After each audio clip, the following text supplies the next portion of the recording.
Alright guys, welcome back to the channel, welcome back to another video on Global Dokkan's Twitter.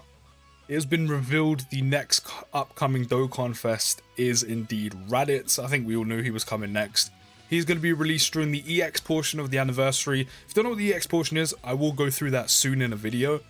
But it's basically, it's the anniversary kind of continuing, but it's kind of like a last hurrah before it's like officially done and over. So Raditz is gonna come out during there and kind of follow through like 2 weeks of August, and then of course at the end of August we're gonna have Worldwide. So not only is Raditz memed because he's not very good, also it's the Dokkan Fest before Worldwide, and Worldwide is probably, I mean, obviously gonna be sick. And there's also probably not a great percentage or a high percentage chance, but there's also a chance that it may be superhero as well. So he's definitely an easy skip, but I'll do a whole video on that soon. But we're going to start off with the side banner NAPPA, who's actually pretty good and has actually been said to be better than Raditz, who's the Dokkan Fest, which would actually be the first time the side banner unit is actually better than the Dokkan Fest. But he's a Saiyan Saga category lead, giving Ki +3, HP and attack and defense plus 130%. So don't have a Saiyan Saga lead, not a bad alternative. On his passive, he does get attack plus 178%. And he raises his defense by up to 780%. The more HP remaining, the greater the stat boost, which is insane. So if you have full, like turn 1 full health, if you have him on the first rotation, turn 1, he is going to have 780% defense at the start of turn. Even if you lose health, you're still going to have a ridiculous amount of defense at the start of turn. Like, that's insane. Like, NAPPA is actually pretty good in comparison to Raditz. Not to mention as well, it may be a little bit more difficult to kind of keep that 780%, because of course with harder events, you're taking a hell of a lot more damage, but even so, you know, you lose a little bit of HP, you have 500% defense at the start of turn. That's still nuts. That is still insane to have. Not only that, he gets attack plus 78% when facing only one enemy, so he's going to have like almost pretty much like what, 300% attack when you're like down to your final enemy in Super Battle Road ESBR. Most red zone, actually no, quite a few red zone stages, especially when you do get into like the latter phases if they have minion phases. Not to mention as well like Goku and Vegeta event. He's going to be putting out some pretty decent offensive numbers and have some pretty good defensive numbers at all times, unless you're like almost dead of course, but then obviously you'd use an item. Then Saiyan Saga category allies get Ki +2, attack and defense plus 30%, so he's also a Saiyan Saga support, which is nice. He gets an additional attack plus 7% and defense plus 8% for Saiyan Saga category allies per existing superclass enemy. So, you know, if you take this guy into any Super Battle Road, any ESBR stage where you're facing all superclass enemies, and obviously if you're running a Saiyan Saga team or however many Saiyan Saga allies, he's going to get an extra attack plus 7% and defense plus 8%, on top of the pretty insane numbers he's already got, which is also very nice. Then, in terms of his active skill, he does have an active skill, which is the Cyberman attack, which I think we all know how that works when he pop, you know, the little bean in the soil when it goes to attack everyone. His active skill conditions can be activated when facing 3 or more enemies, or after the character receives an attack 6 or more times in battle. So his active skill conditions are suitable for Red Zone, Goku and Vegeta event, and Super Battle Road. I mean, technically the conditions are suited for all of them, but, you know, they're more likely to happen in some scenarios depending on, you know, what you're doing. So when you're facing 3 or more enemies, that's very easy to get off during Super Battle Road at ESBR, because the majority of the time you're facing enemies, you know, you're facing more than 2 enemies a lot of the time anyway.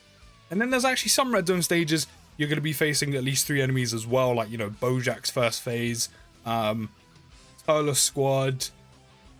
So that can work nicely there. Also, the receiving 6 or more attacks is going to be very easy to get off as well, even if, you know, even again in Super Battle Road and Red Zone and, you know, Goku and Vegeta event especially, because you only have 1 enemy there. When he has the majority of his defense, you're probably going to let him sit in slot 1 and just take as much damage, soak up as much damage as possible. So soaking up that damage with him isn't going to be too difficult.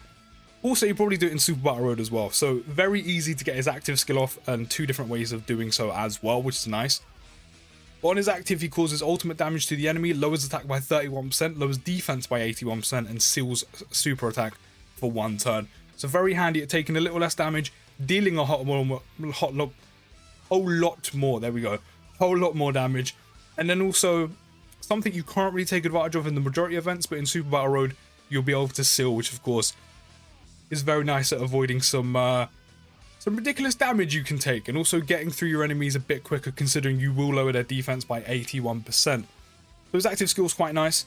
On his super attack, he also greatly raises his defense for one turn and causes supreme damage to an enemy, so he will greatly raise his defense by 50% for one turn. On top of all the defense you're going to have at the start of turn anyway, depending on where your HP is sitting at. Which is just kind of nuts to think about, of how much defense this Nappa can get up to. But now we have the meme lord himself, which is Raditz. He's a Saiyan Saga or Pure Saiyans category lead, giving Ki +3, HP and attack and defense +170, and then gives a plus additional HP and attack +30% for characters who also belong to the Space Traveling Warriors category. It's not the biggest 200% category lead, but there's definitely a few units that benefit from it, and they do work quite well together, especially with Nappa supporting. That is going to be very helpful for like LR Great Ape Vegeta, you know, that Great Ape Vegeta EZA, any Scout of Vegeta units. Unfortunately, they're not that good. I mean, Vegeta's okay once the exchange come off, but also LR, Nappa and Vegeta, but they're going to be much better served with an EZA. Of course, Raditz himself, the sideband of Nappa. It's not a very big 200% category lead, but as I said, there's a few units that really do benefit from this 200% lead, but it's still not the best, especially when Raditz isn't that great. But on his passive, he gets attack and defense plus 150%, and then plus an additional attack and defense plus 50% performing a super attack if facing only one enemy, and if that enemy's HP is 50% or less when the character performs a super attack. This whole bit here is just kind of not necessary. Just give him the 50% without having this condition of having the enemy at the enemy's HP at 50% or less.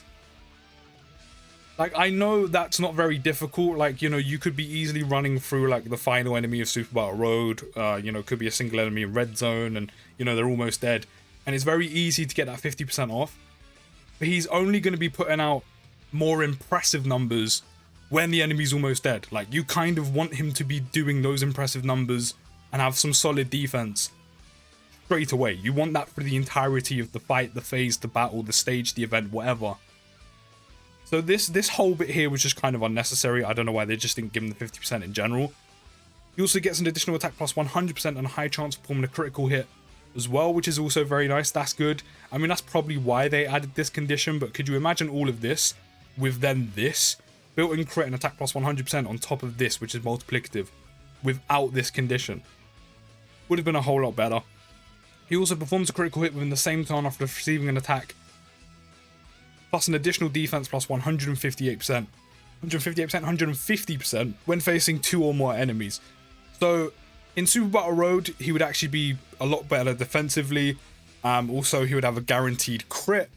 So he would actually be pretty good there again, especially on top of all of this. If he didn't have the HP restriction, he would actually tear Super Battle Road up. Unfortunately, not meant to be. It seems it's not only Jeets units that get absolutely shafted and get wonky passives. So, you know, it kind of makes me feel better about myself. Also, he then gets Ki +2 for the rest of the battle after delivering a final blow, which... okay. Like, his link set isn't the best, but he has some typical, like, Saiyan links, you know, like Saiyan Warrior Race, Saiyan Lineage. He has Prepared for Battle and Fierce Battle. Is the Ki +2 really necessary? Like, is it really necessary? Like, Coward is a terrible link. Nightmare's meh, considering who you're going to run him with. And Brutal Beatdown's okay, especially if you get Nappa as well, who's going to be a Saiyan Saga support and share that Brutal Beatdown link. Like, give him, I don't know, Ki and attack and defense, or give him attack and defense for delivering the final blow. It's just, to be fair, if you look at him, he just has the potential to be a whole lot better than he actually is, but it's just, these conditions really do hurt him. He also has an active skill, which can be activated when facing only one enemy after the character receives an attack 3 or more times in battle, which is relatively easy getting off. Super Battle Road, you're only going to see that, of course, when you're down to the final enemy, which he could easily finish things off.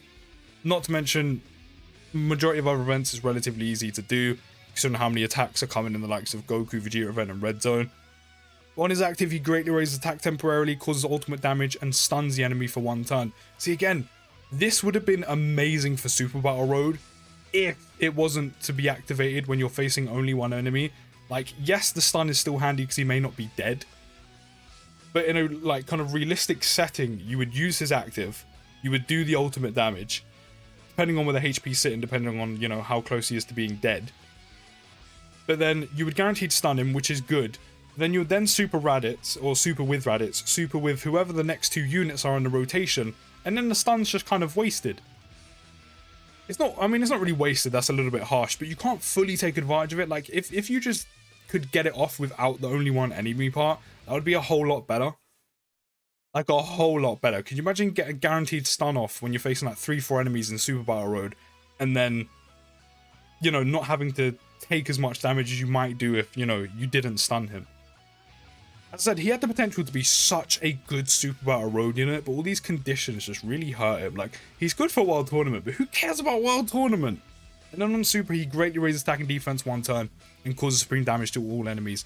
So he does have an AoE, which greatly raising your attack and defense on an AoE isn't too bad, especially if you get an additional when you do this twice and then hit an AoE for the second time. This is why he's good for World Tournament, because he's also not an LR, so you don't really struggle for key too much.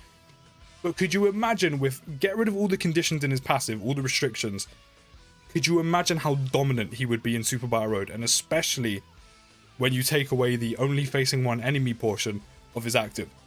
He actually would be a god in Super Battle Road, but they just made him incredibly wonky, and now he's memed because of how bad he is. But now we've got the animations, which I actually haven't seen. I haven't seen his animations before, so these are completely new to me.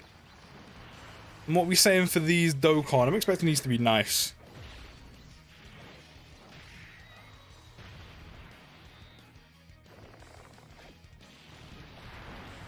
Look at the absolute beast go, man. Look at the absolute beast. You'd honestly think that NAPPA is the DOKKANFEST.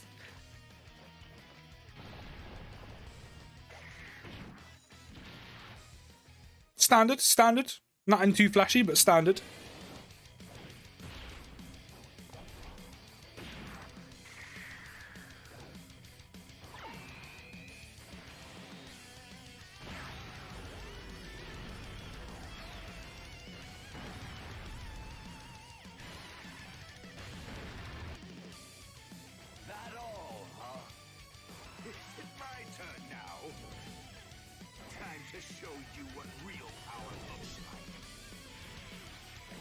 I mean, his active skill's good.